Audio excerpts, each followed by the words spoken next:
Hey everyone, my name is Sabrina and I want to show you what it's like where I live. Not the food, which is really good, but the environment and nature around me every day. I live in Taipei, Taiwan, but I'm originally from California, so the environment here is super different from what I grew up with. Some quick background on me: I'm a full time English teacher at a cram school, so I don't really get to interact with nature all that much, but just being around nature has its benefits. My day starts at home, obviously. I wanted to show off the view from my apartment. This is the Danshui River, since I live outside of Taipei, actually, in Bali. It's actually super polluted, and if I happen to walk by it, I can really smell it.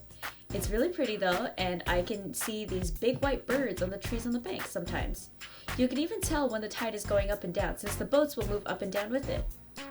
Near my cram school is a small park called Zhongzheng Park. I don't usually have time to spend in this park specifically, but I once spent a lot of time there for one of my classes in Project Dragonfly. I had to spend around 10 minutes staring at a certain part of the park and try to observe as many things as I could.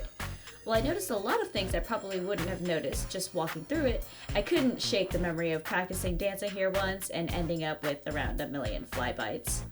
I did use iNaturalist once to study some of the plants around here, and I realized that none of the plants here were native plants. This has kind of started my interest in Taiwanese native plants that I'm planning on following for the remainder of my master's. In my free time after work, when I'm not playing video games, I spend my time for swing dancing. Our practice usually takes place in this park, Yongcheng Park. Although the park usually just seems full of grass and people walking their dogs, I remember seeing this really interesting bird here once. I scanned it with iNaturalist and found out that it was some type of heron. I remember being super impressed, but my friend said that they're here all the time, so cultural differences. That's pretty much all of my experience with nature in my daily life.